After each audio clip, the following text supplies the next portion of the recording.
Bienvenue à InfoSoir, voici les titres. Généralisation de la couverture sociale, relance économique et réforme des établissements publics, de grands chantiers annoncés par Sa Majesté le Roi Mohammed VI lors du discours adressé au Parlement à l'occasion de l'ouverture de l'année législative. Les réactions des citoyens et des médias dans cette édition. 2563 nouvelles contaminations au coronavirus ont été enregistrées au cours des dernières 24 heures, c'est ce qu'annonce le ministère de la Santé. 33 nouveaux décès et 2553 guérisons supplémentaires sont également recensées.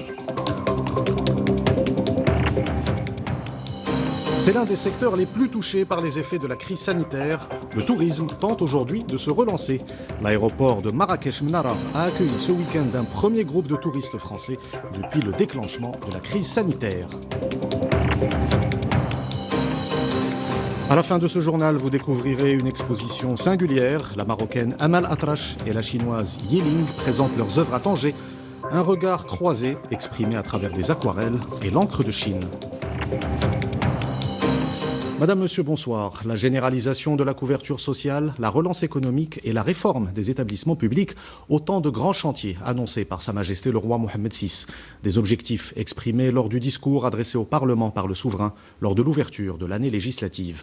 Les réactions des citoyens recueillies à travers le pays dans ce sujet de Rizlan Taibi. L'engagement résolu et la vigilance opiniâtre pour préserver la santé et la sécurité des citoyens, auquel a appelé Sa Majesté le Roi Mohammed VI, ont été chaleureusement salués par les Marocains. Ils jugent opportunes les instructions royales données aux institutions pour relever les défis qui découlent de la crise sanitaire, notamment en généralisant la couverture sociale pour tous les Marocains. Je remercie Sa Majesté le Roi Mohammed VI pour cette décision très importante qui me concerne personnellement. L'extension de la couverture médicale obligatoire au profit de tous les Marocains fin 2020 est une excellente initiative et c'est ce qui m'a le plus marqué dans le discours. Cette décision royale tombe à point nommé pour les Marocains qui ont grandement besoin de cette couverture sociale.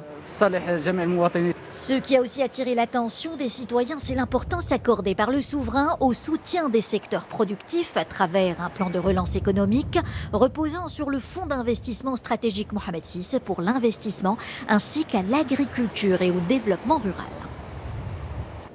Je me félicite de cette décision royale qui va être salutaire pour tout le royaume. Nous avons besoin d'être solidaires pour surmonter la crise que nous traversons actuellement. Sa Majesté le Roi Mohammed VI ne néglige aucune catégorie. Il a tracé les grandes lignes d'un plan qui va sauver l'économie nationale. Maintenant, c'est aux institutions de mettre en œuvre et concrétiser ce programme. Comme le souligne Sa Majesté le Roi Mohammed VI, le plan de relance économique ne peut aboutir sans une évolution réelle des mentalités et un véritable changement dans le niveau de performance des établissements publics. Pour en parler, nous recevons Jamal Hattabi, professeur de droit constitutionnel et de sciences politiques et ex-doyen de la faculté de droit de Mohammedia. Jamal Merci pour l'invitation. Bonsoir, vous êtes le bienvenu.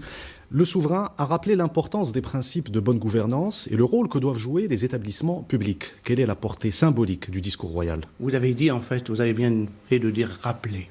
Donc le discours aujourd'hui s'inscrit dans la lignée de ce que Sa Majesté a souvent prôné, la rationalisation de la gestion des entreprises publiques et notamment la recherche d'une certaine efficacité et d'une certaine efficience. Ce n'est pas la première fois qu'il en parle, donc cette fois-ci avec un ton nouveau puisqu'il a donné des instructions, ce qui n'est pas tout à fait habituel puisque le discours de l'ouverture du Parlement a souvent été des indications, une incitation du Parlement et au gouvernement et au Parlement à œuvrer. Aujourd'hui, il a donné des indications qui sont bien précises et bien fermes, et notamment concernant la gestion des entreprises publiques. Et il a mis le point sur ce qui gêne en ce moment, c'est le problème de la ou des nominations. le problème des nominations qu'il a lié souvent avec la compétence. Et ce n'est pas la première fois que le roi parle des compétences nationales qui, malheureusement, pour le moment, boudent un tout petit peu l'administration publique. L'administration publique est un pilier du développement. Il n'y a pas de développement sans une efficacité, sans une administration efficace et efficiente. Et c'est ce que Sa Majesté a demandé. Il ne faut pas seulement en fait avoir des textes, il faut aussi un capital humain, il faut des hommes qui mettent en application ces textes-là et ces lois-là. Jamal Hattabi, dans son discours, le souverain a rappelé l'objectif de généralisation de la couverture sociale à tous les citoyens. Peut-on dire que nous sommes aujourd'hui face à un nouveau contrat social ? Exactement. En fait, c'est le retour de l'État-providence. Et le malheur que nous avons vécu a des bienfaits. Nous avons traversé une crise extrêmement difficile qui a montré les faiblesses de notre système. Et ce n'est pas nouveau puisque nous étions en train de réfléchir, avant même l'arrivée de cette pandémie, nous étions en train de réfléchir sur un nouveau système de développement, un nouveau modèle de développement. Et à l'époque, la question en fait du retour de l'État s'est posée parce que l'État doit être présent, notamment dans le social. On le sait. On sait très bien, en fait, que dans les pays en voie de développement comme le nôtre, on demande beaucoup à l'État. Mais l'État est un acteur essentiel au niveau de l'investissement et au niveau aussi du social. Parce que le social, c'est quoi ? C'est l'éducation. On l'a vu, en fait, dans la feuille de route tracée par le roi de manière très, très précise. Et c'est la première fois. C'est un programme chiffré et c'est un programme, en fait, daté. On doit passer à 22 millions de couverts, 1 million d'assurés sociaux. On doit passer aussi à 5 millions d'élèves, 7 millions d'élèves de plus pour les allocations familiales. Et il a bien fait de dire élèves. Il a parlé des familles, 3 millions de familles. Mais élèves, pourquoi ? Parce que le roi a souvent lié en fait la question sociale à la question primordiale chez nous, qui est la question de l'éducation. Jamal Hattabi, merci pour cet éclairage. Je rappelle que vous êtes professeur de droit constitutionnel et de sciences politiques et ex-doyen de la faculté de droit de Mohammedia. De son côté, la presse nationale rappelle que le souverain a placé la relance économique en tête des priorités actuelles. Un fonds d'investissement doté de 15 milliards de dirhams sera notamment mis en place. Revue de presse dans ce sujet de Abdelhamid El-Mourabit et Hicham Sunni, le récit de Jazia Al-Hammari. Suivi sur cet écran par plusieurs journalistes, le discours d'ouverture de la nouvelle année législative adressé par Sa Majesté le roi Mohammed VI est considéré par la presse nationale comme porteur de plusieurs messages. Parmi eux notamment la nécessaire réforme des établissements publics et la révision des procédures de nomination aux postes supérieurs. Sa Majesté le Roi a appelé à opérer une révision de la loi relative à la fonction publique pour que cette dernière attire davantage. Sa Majesté le Roi a dans ce sens souligné à plusieurs reprises le fait que l'expertise nationale choisit de plus en plus d'émigrer. Les médias marocains ont également mis l'accent sur la nécessité de la bonne gouvernance et la réussite du plan de relance économique, une relance qui repose sur le fonds d'investissement stratégique ayant pour objectif de soutenir les secteurs productifs. Aujourd'hui, nous assistons aux dégâts économiques causés par la crise sanitaire. Cette crise a également dévoilé des manquements au sein des établissements étatiques et publics. C'est pour cela qu'il faut mettre en place un accompagnement de la relance économique grâce à des compétences scientifiques, techniques et administratives. Dans son discours, Sa Majesté le roi Mohammed VI a également souligné que la promotion du secteur social et l'amélioration des conditions de vie des citoyens sont placées au cœur de la dynamique de développement économique. Le souverain a ainsi rappelé la généralisation de la couverture sociale au profit de tous les Marocains. Et pour parler de la relance économique et du fonds Mohammed VI pour l'investissement, nous recevons Mehdi Boukhari, chef du service économique. Mehdi, bonsoir. Bonsoir Mehdi. Comment le fonds Mohammed VI pour l'investissement sera-t-il structuré et comment va-t-il participer à la relance de l'économie marocaine ? La priorité aujourd'hui, Mehdi, est la relance de la machine économique marocaine et de pouvoir sortir indemne et surtout gagnant de cette crise. Et aujourd'hui, l'investissement est l'un des principaux leviers de cet effort de redynamisation et de remise en marche de notre économie, et ceci d'une manière durable et inclusive. Un plan de relance qui repose désormais sur le fonds Mohammed VI pour l'investissement annoncé par Sa Majesté le Roi lors de son discours adressé au Parlement à l'ouverture de la première session de la 5e année législative législative, une nouvelle structure avec une nouvelle approche de gestion. Il faut savoir tout d'abord, Mehdi, que ce nouveau fonds souverain sera doté d'un capital d'investissement de 15 milliards de dirhams du budget de l'État, vous l'avez cité, et cela sous-entend que l'État va économiser ses ressources pour son financement et ne pas recourir à l'endettement, et c'est très important. L'autre point capital, c'est que ce fer de lance de cette relance sera doté d'une personnalité morale, c'est-à-dire d'une autonomie juridique, mais aussi de structures managériales adéquates, une gouvernance collégiale orientée vers des objectifs et des résultats, une nouvelle manière de faire les choses qui permettra à cet instrument de jouer pleinement son rôle, à savoir la promotion de l'investissement, le soutien des secteurs productifs et le financement des projets de grande envergure, de quoi insuffler une nouvelle dynamique à l'économie marocaine et lui permettre d'amorcer efficacement son redémarrage. Mehdi, quels sont les secteurs qui seront accompagnés et soutenus par ce fonds ? En effet, Mehdi, les domaines d'intervention du fonds Mohamed VI pour l'investissement sont autant diversifiés que pertinents. La priorité sera ainsi donnée à la restructuration industrielle, l'innovation, les PME ou encore les infrastructures, le tourisme et l'agriculture. Si l'on prend le cas de l'agriculture, pièce maîtresse de la relance économique, un effort colossal d'investissement est attendu pour appuyer la nouvelle stratégie Génération Green 2020-2030 ainsi que la vaste opération de mobilisation d'1 million d'hectares de terres agricoles collective qui nécessitera à elle seule près de 38 milliards de dirhams. Idem pour le tourisme, un des secteurs les plus sinistrés par cette crise et qui est en quête de ressources financières pour redémarrer son activité et pour gérer d'une manière optimale cette diversification de priorités.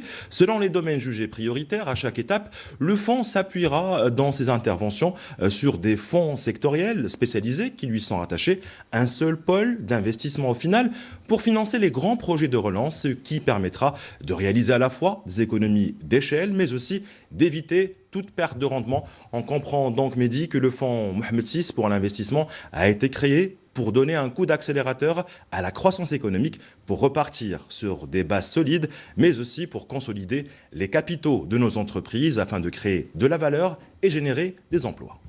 Mehdi Boukhari, merci pour toutes ces explications. Je rappelle que vous êtes chef du service économique. Merci, Mehdi. Le secrétaire général des Nations Unies affirme dans un rapport soumis à l'Assemblée générale que la situation au Sahara marocain reste marquée par le calme. Antonio Guterres a présenté un document qui couvre la période du 1er juillet 2019 au 31 août 2020. Le texte fait la synthèse des 2 derniers rapports présentés au Conseil de sécurité par le secrétaire général sur la situation au Sahara marocain. Antonio Guterres met aussi en relief les investissements du Maroc dans ses provinces du Sud, en citant notamment la construction d'un nouveau port à environ 70 km au nord de Dakhla.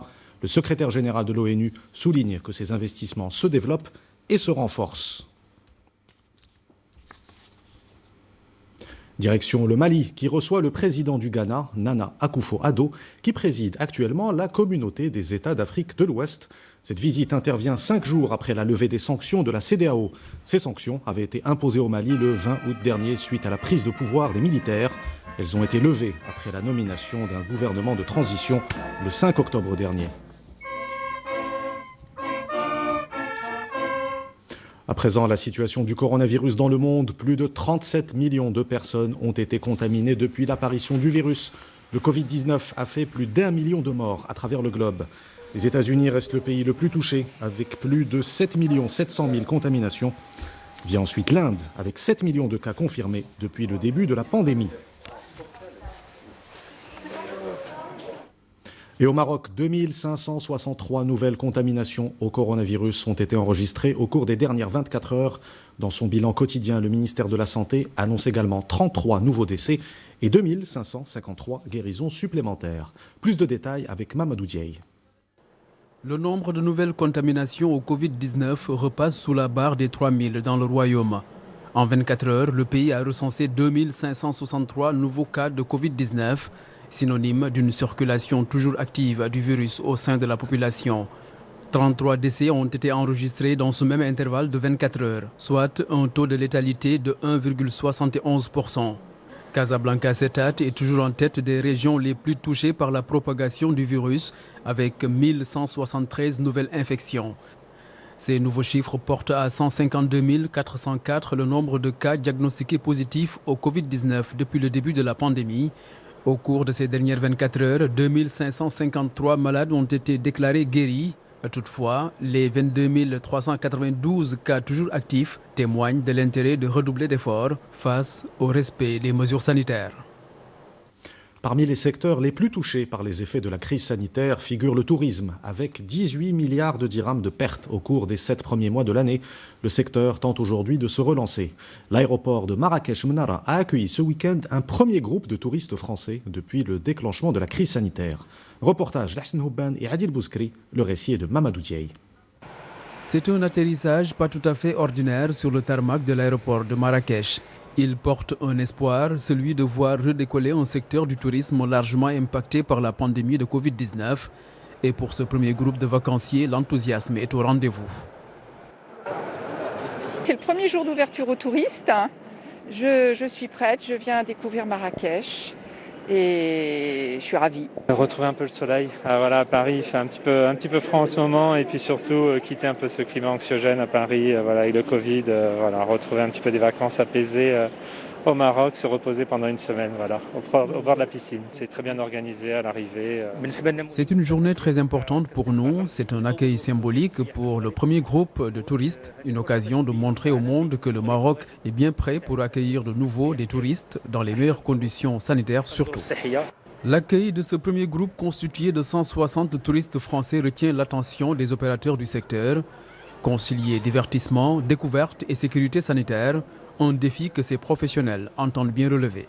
On compte beaucoup sur ce premier groupe qui arrive pour promouvoir le tourisme et promouvoir le pays dans notre pays. Donc c'est très important pour nous cette première impression, cette première semaine, pour que, Inch'Allah, il va être un grand succès. Et on va faire de sorte à ce que ces gens-là, ils vont vouloir rester beaucoup plus. Ils vont inviter leurs amis, ils vont inviter toutes les personnes à l'étranger pour revenir nous voir ici au Maroc. Des conditions accompagnent cette réouverture des frontières, notamment pour la relance progressive du tourisme. Il s'agit entre autres pour les voyageurs à l'arrivée de présenter un test PCR négatif au Covid-19 de moins de 72 heures, mais également d'être munis d'une réservation au sein d'un établissement de résidence touristique. Direction à présent Moulouia, un site écologique dans la région de Oujda. Plus de 270 espèces d'oiseaux se côtoient dans cette réserve naturelle. Une conférence a été organisée pour appeler à la préservation de l'écosystème de Moulouia. Reportage Abdelali Amirache, le récit est de Jazir Hamari. La magie de ce lieu réside dans sa biodiversité et son écosystème.